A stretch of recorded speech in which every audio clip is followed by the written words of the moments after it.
In this video, we're going to start our last section for Chapter 2, which is derivatives and the shapes of curves. We're just going to introduce some of the ideas here. We'll go over that more in class. So a couple quick definitions here. Go ahead and pause and write these down if you need to. All right, so as I go through these, hopefully you've written them down. If f prime of x is positive, well, f prime of x represents, for any input x, the output here represents the slope of the original function. And so this is saying any point where the slope of the original function is positive, then the original function f is increasing. So that makes sense. If the slope is positive, the function is increasing. Then the reverse. For any input x, if the output of the derivative is negative, well, that's saying that the slope of the original is negative, and thus the original function is decreasing. Local maxima. Maxima is actually the plural of maximum. We don't have maximums, we have maxima. So you'll see questions both about maxima, where that's implied that it's plural, or maximum, where there's just one. Same for minima, it's just the plural of minimum.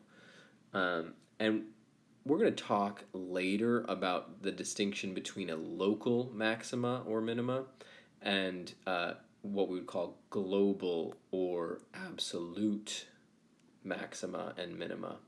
But for this section, we're just going to talk about the local. Another word for local is relative. So you'll see sometimes relative maxima and relative minima. Those are interchangeable. Local and relative mean the same. Global and absolute mean the same. We are right now only focusing on local or relative maxima and minima. Another word that goes with this, pause and write it down if you need to. Extreme values.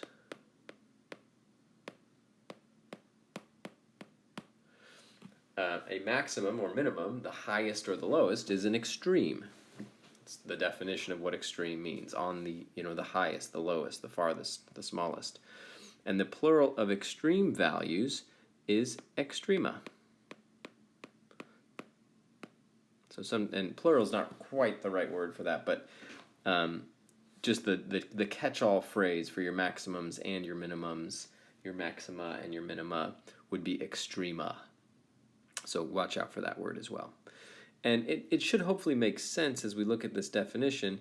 You have a local maximum where the derivative changes from positive to negative, and a local minimum where the derivative changes from negative to positive.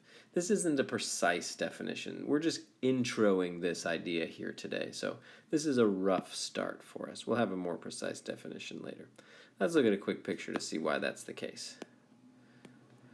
If the derivative changes from positive to negative, well, that means originally the derivative was positive, so the function was increasing. And then you change to negative, now it's decreasing. Well, the only way, what does that have to look like in the graph? Well, positive derivative or increasing, and then switch to a negative derivative. Again, ignore my squiggles as always. And then if we change from a negative derivative, a decreasing function, to a positive derivative, an increasing function, you would have a maximum and a minimum here. Here's my max, where we change from positive derivative to negative derivative. Then we change from negative derivative to positive derivative, so we have a minimum there. All right, let's look at an example of a question where we would be asked about this type of stuff. Okay, so let's make this a little bigger. So here's a function, and one of the things that we're going to have to be super careful about going forward with AP Calculus is you must read the words and read the symbols and notation in the picture very, very, very carefully. What did they give me the graph of? This is the graph of f prime, not the original function. Have to be super, super careful about that. So here we have the graph of f prime, which is the derivative of f, shown, which describes all relative extrema of f on the open interval. Well, where's an extrema? I know that I'm going to have a maximum where the derivative changes from positive to negative. So let's just look for that right now. Where does the derivative change from positive to negative? If I look at the graph, that occurs, let's do that. That occurs right here. Because remember, this is the graph of the derivative. So the graph of the derivative has changed from positive to negative right there. So that has to be a maximum on the original function f, because the derivative has changed from positive to negative. Now you're looking at this and you're like, wait. It's not changing, it's just decreasing this whole time. Remember, this is the graph of the derivative, and the derivative is changing from positive to negative, which means the original function is changing from positive slopes to negative slopes. So we've got one relative maximum. So let's see, which ones could this possibly be? One relative max, one relative max. The other ones are out because they say we've got more relative maximums than we actually do. So then now let's look at our relative minimums. So if we go back, well, a local or relative minimum occurs where the derivative changes from negative to positive. So if we look again at that graph of that derivative, where does it change from negative values for the derivative to positive values for the derivative? What happens twice? Right here,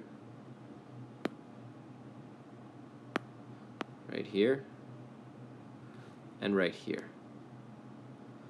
The values of the derivative have changed from negative derivative values to positive derivative values.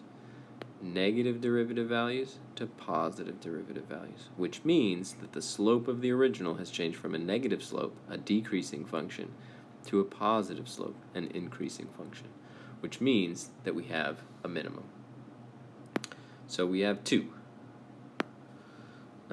So that two relative minima, that's that one. That is my correct answer.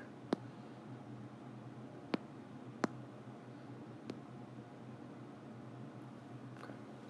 So this skill, looking at the relationship between the derivative and the original function and what that tells me about the original function being increasing or decreasing and what that tells me about these extreme values is a super important skill. And it really just re-emphasizes for us what the derivative is. The outputs of the derivative, the y values of the derivative, represent the slope of the original function at that same point. All right, moving on to the next chunk. Now we're going to talk about the second derivative. So again, pause, write down. You've got sort of three different things to write down here. F double prime is positive, F double prime is negative, and this definition of an inflection point. So now that you've had a chance to write that down, let's talk about this. F double prime is just the derivative of F prime. We saw that with this idea of, okay, if my original function is position, the derivative represents the rate of change of position, which we call velocity. Then the derivative of that represents the rate of change of velocity, which we call acceleration. And then the bigger picture, of course, is just, well, the derivative is a function. So I can take its derivative. And then I can keep going. I can take a third derivative, a fourth derivative, etc. And so then, of course, okay, one thing that second derivative can mean is acceleration. But that's only if the original function represents position over time. What if it represents something else? What does just in general the second derivative mean? And it means a couple things. Well, if the second derivative is positive, again, that's the derivative of f prime.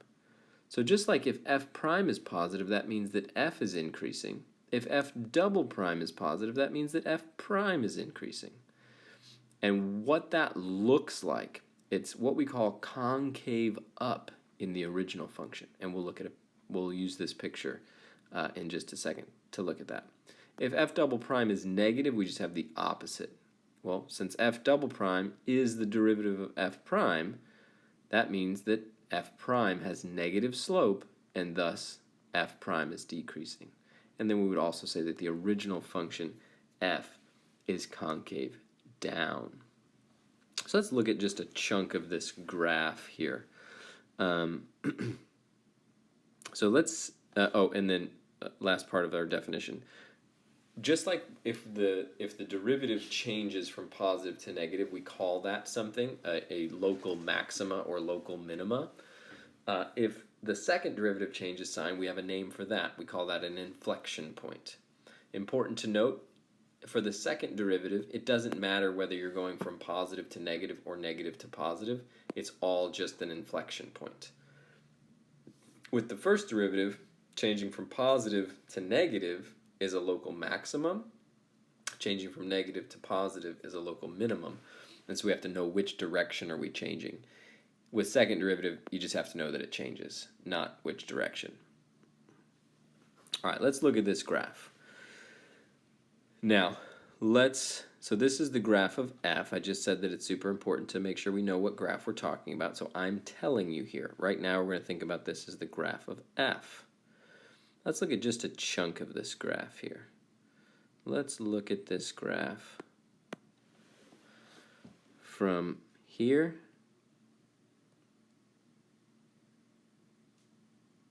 to here. From approximately my local minimum, right about there somewhere is my local minimum, say right about there, to my local maximum. And let's talk about what the second derivative does at this on this interval. So if I'm thinking about this interval here, I have a zero slope. F prime is 0 right here because we're changing from a negative slope to a positive slope.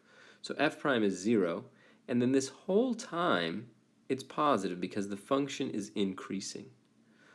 But then it's 0 again. And if I go from 0 to positive back to 0, there has to be a journey that takes place. I'm going from 0, small positive number,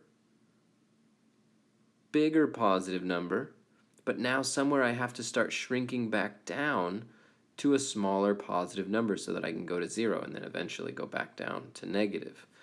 So what that means is that for the first chunk of this section, as we go from 0 slope to positive slope and then back to 0 slope, there has to be a place in here.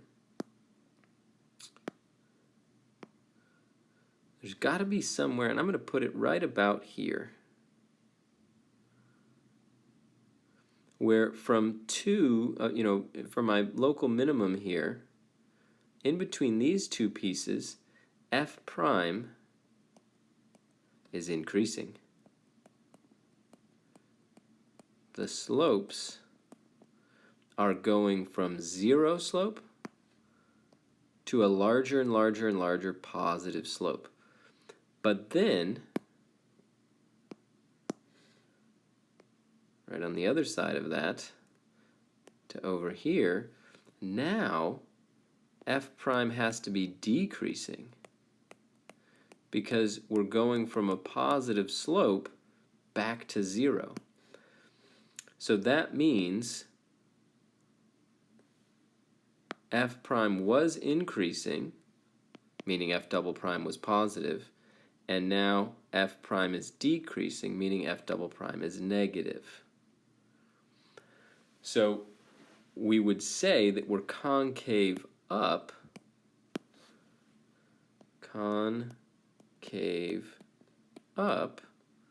here, and on the other part, we would be concave down.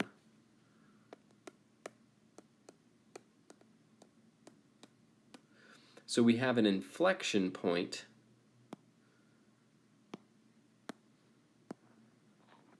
somewhere right in there. I'm just approximating it. There's somewhere right in there where we change from f prime increasing to f prime decreasing, and thus f changing from concave up to concave down. Let's widen our interval that we're looking at here. Let's extend this all the way down. Oops. All the way down to my next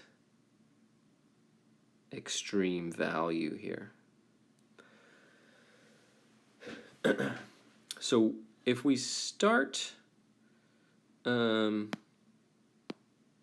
our inflection point, so right here at our inflection point, we had our sort of biggest positive slope, and now those slopes are then going from a big positive. Now it's still positive. The function is still increasing, but it's increasing less and less. It's increasing at a decreasing rate.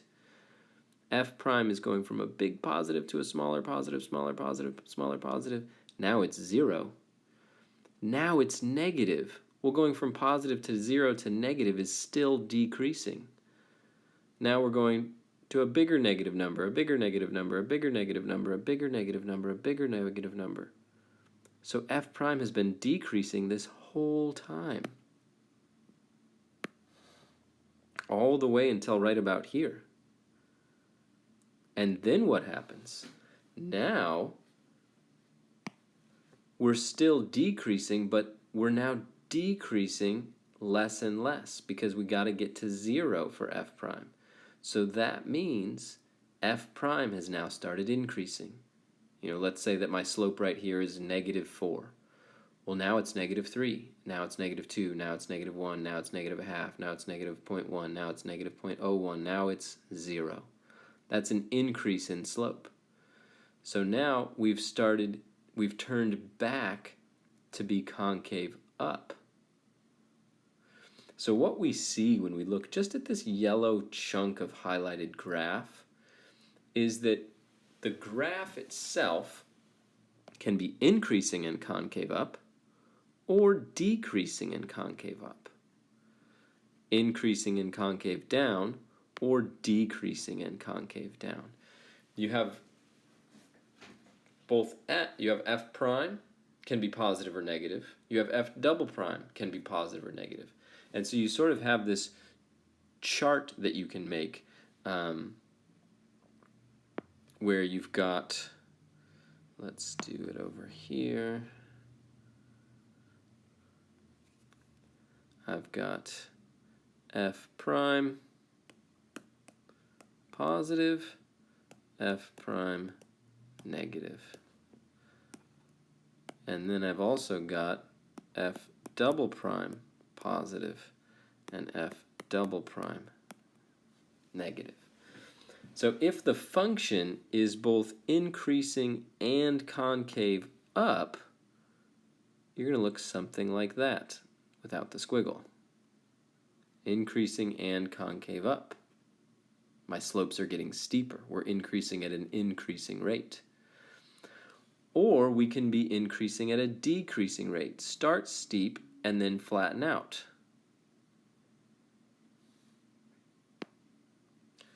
Or I can be decreasing. F prime is negative, but concave up, we're doing it, my second derivative is positive.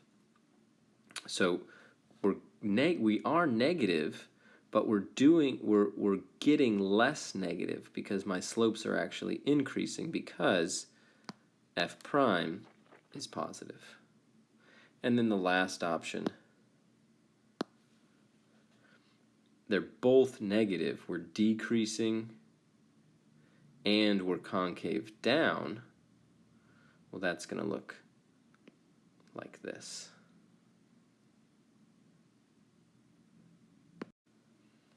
So it's definitely a lot to take in and to handle, but what you want to think about again is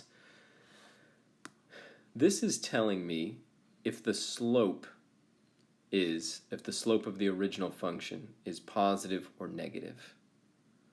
Now f double prime is telling me Well, is the slope itself increasing or decreasing? F prime says, is the function increasing or decreasing? F double prime says, is the slope increasing or decreasing? And these are all pictures of F. These are all pictures of F. So you can have, in both of these, F prime is positive, so the function is increasing. In both of these, F prime is negative, so the function is decreasing. In both of these, across this F double prime is positive, so the slope is increasing. I can increase from a small positive to a big positive, or I can increase from a big negative to a small negative.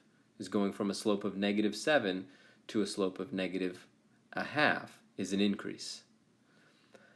Here, my slope is decreasing, and that can be from a large positive to a small positive.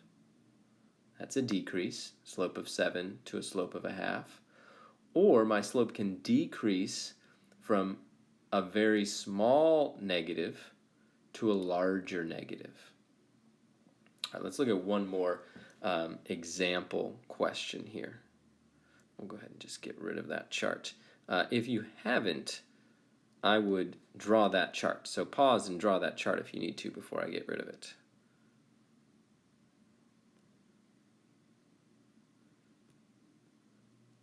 All right, let's go ahead and look at one more question, kind of applying this stuff here. Let's make that a little bigger. All right, so we have a graph here. So we have the graph of f prime, and it says which of the following must be true.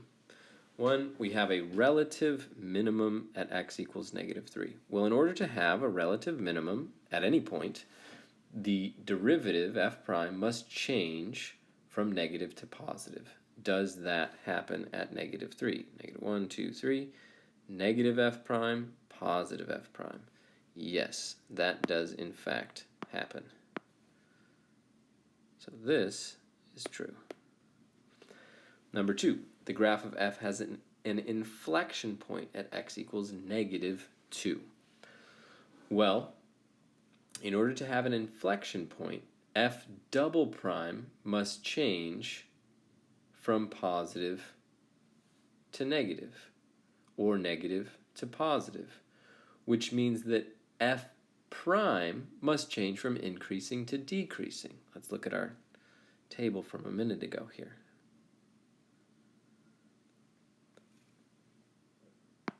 If f double prime changes sign, that means that f prime has switched from increasing to decreasing, or vice versa. So when I look at the picture that they've given me here, does f prime change from increasing to decreasing at x equals -2? Here's -2. Does not appear to. F prime is increasing, kind of flattens out for a second, but then it just keeps increasing. So no, that's false. And then the graph is concave down from 0 to 4. Well, again, what does concave down mean? Let's see. Concave down means that f double prime is negative, or in other words, f prime is decreasing. And so they've given me the graph of f prime. Well, is it decreasing from x equals 0 all the way to x equals 4? I would say it appears that it is. So that would be true. All right, so that's a nice intro to this idea of using f prime and f double prime to describe the shape of the function f. And this is something we're going to do quite a bit of, so this is just an intro, but hopefully that helped you out. All right.